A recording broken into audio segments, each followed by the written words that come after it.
Nous ouvrons à présent une page triste. Le 7 décembre dernier, on apprenait le décès de Joseph Bissiri Sirima. L'illustre disparu a brillé par son expertise économique au niveau des postes qu'il a occupés. Originaire de Niangoloko, économiste et homme politique, Joseph Bissiri Sirima fut coordinateur national du Millennium Challenge et compte de 2006 à 2014, après avoir occupé le poste de ministre délégué chargé des réformes économiques en 1991. Son portrait avec Amadou Marcelto.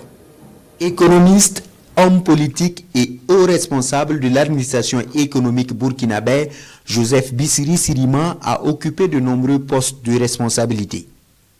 Coordonnateur national du Millennium Challenge et compte MCA Burkina Faso, il conduit avec diligence ce programme américain d'aide au développement à travers la réalisation d'infrastructures routières de 2006 à 2014.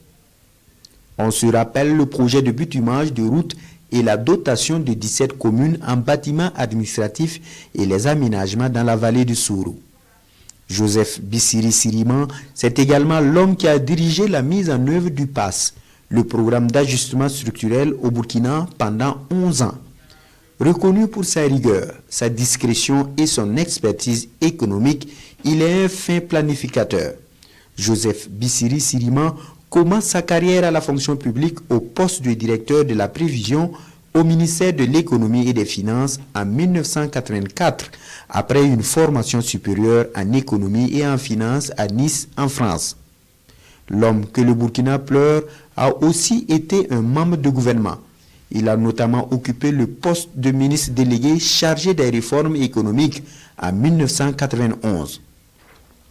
Influent homme politique de la région des Tanouyan, Bissiri Sirima a plusieurs fois été élu à l'Assemblée nationale et au Parlement panafricain.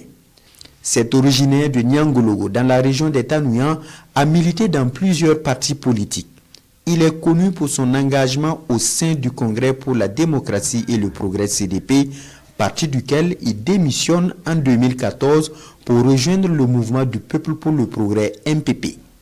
Conseiller spécial du président du Faso en 2020, il est nommé en 2021 président du comité national d'organisation d'une conférence internationale sur les sciences et la diplomatie à Ouagadougou.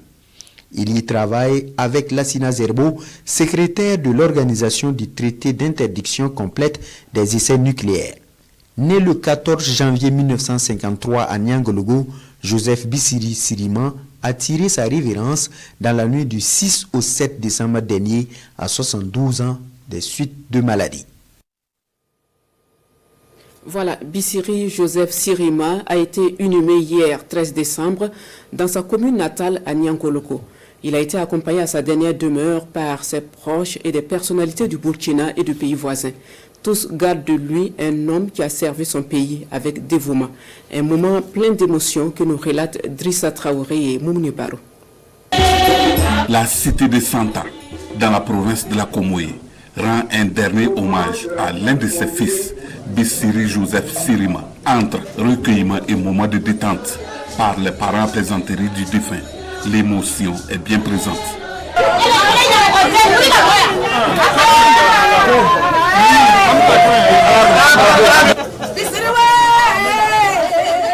À son domicile, le défunt reçoit les honneurs militaires pour les services rendus à la nation, entouré des fils et filles de sa commune et de nombreux invités. Le papa, c'était un homme bien. Il nous a toujours éduqués dans le sens de l'humilité, de l'honnêteté et de la dignité. Voilà, je souhaite vraiment que son âme repose en paix, que de là où il est, qu'il veille ce jour sur nous. Bissiri a fait beaucoup de choses dans cette région. Vous savez, l'homme c'est 9, il n'est pas 10. Chacun de nous a des insuffisances. Mais humainement, c'était un homme sociable. C'était un homme de culture. Il n'hésitait pas à faire déplacer des troupes depuis le village pour venir animer chez lui. Et le dernier acte qu'il a posé avant de partir, ça je me dois de le confesser, il n'y a que juste 2 mois de cela, il nous a appelés pour nous dire qu'il voulait nous voir pour qu'on réfléchisse sur les causes de la déperdition de notre langue Tchierma. On s'est retrouvé à l'Assemblée nationale et je garde un très beau souvenir de lui. un grand travailleur. Nous sommes mobilisés, en tout cas pour faire une reconnaissance, pour dire ce qu'il a pu faire nos régions de Cascades, même le goudron de Sendo. C'est vrai que même si c'est un projet, je pense qu'il y a quelqu'un qui propose. C'est vraiment un grand et digne fils de la région de Tamia, et anciennement Cascade, parce qu'on a vu son œuvre, on comptait beaucoup sur lui encore, mais nous savons que Dieu est miséricordieux. Nous prions pour qu'il l'accueille dans son royaume. Un hommage lui a été rendu à Banfora et à Bobo Dioulasso.